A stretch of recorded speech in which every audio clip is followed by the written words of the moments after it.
রাসূল সাল্লাল্লাহু আলাইহি ওয়াসাল্লাম বলেছেন, যেই ব্যক্তির জীবনে বালা মুসিবত দুঃখ কষ্ট লেগেই থাকে, কেন লেগে থাকে?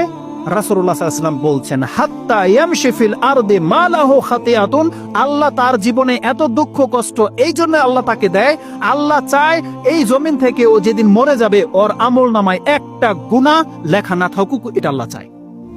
এটা আল্লাহ মুমিনদের সাথে করে।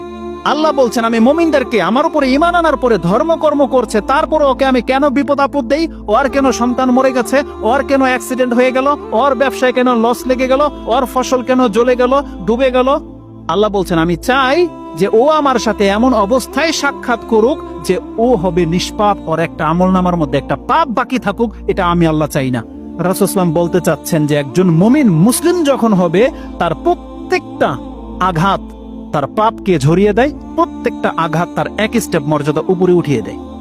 এটা হচ্ছে ইসলাম।